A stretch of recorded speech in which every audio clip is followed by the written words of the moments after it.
ओम शांति। आज का मुरली तारीख अप्रैल 13, 2025। आज अव्यक्त मुरली है। मुरली रिवाइज तारीख दिसंबर 31, 2004। मुरली का टाइटल है, इस वर्ष के आरंभ से बेहद की वैराग्य वृत्ति इमर्ज करो, यही मुक्तिधाम के गेट की ಚಾಬಿ है। ಬಾಬಾ ಹೇಳ್ತಾ ಇದ್ದಾರೆ, ಈ ವರ್ಷ ಆರಂಭದಿಂದ ಬೇಹದ್ದಿನ ವೈರಾಗ್ಯ ವೃತ್ತಿಯನ್ನು ಇಮರ್ಜ್ ಮಾಡಿಕೊಳ್ಳೋದೇ ಮುಕ್ತಿಧಾಮದ ಗೇಟನ್ನು ಓಪನ್ ಮಾಡುವಂತಹ ಚಾಬಿಯಾಗಿದೆ। आज नवयुग रचिता बाप दादा अपने बच्चों से नव वर्ष मनाने के लिए परमधाम से आए हैं।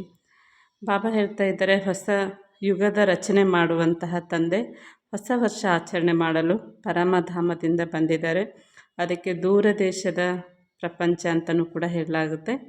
इस दुनिया में तो नव वर्ष की मुबारक एक दो को देते हैं।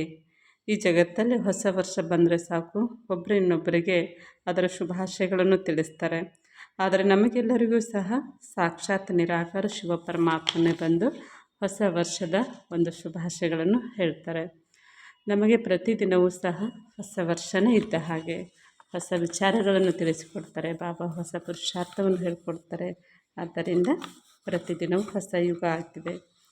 वरदान, एकाग्रता के अभ्यास द्वारा एक रस स्थिति बनाने वाले सर्व सिद्धि स्वरूप भव।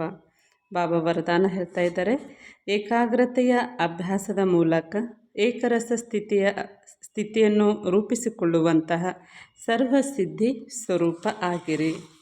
स्लोगन, एक बार की हुई गलती को बार बार सोचना अर्थात दाग पर दाग लगाना, इसलिए बीती को बिंदी लगाओ। ಬಾಬಾ ಹೇಳ್ತಾ ಇದ್ದಾರೆ ಸ್ಲೋಗನ್, ಒಂದು ಸಾರಿ ಮಾಡಿರುವಂತಹ ತಪ್ಪನ್ನು ಬಾರಿ ಬಾರಿ ವಿಚಾರ ಮಾಡೋದಾಗಲಿ ಅದನ್ನೇ ನೆನಪಿಸ್ಕೊಳ್ಳೋದಾಗಲಿ ಮಾಡಬಾರ್ದು। ಕಳೆದು ಹೋಗಿದ್ದು ಕಳೆದು ಹೋಯಿತು, ಅದಕ್ಕೆ ಬಿಂದು ಹಾಕಿ ಮುಂದೆ ಬರಿಬೇಕು ಅಂತ ಬಾಬಾ ತಿಳಿಸ್ತಾರೆ। ಅಚ್ಚಾ, ಓಂ ಶಾಂತಿ।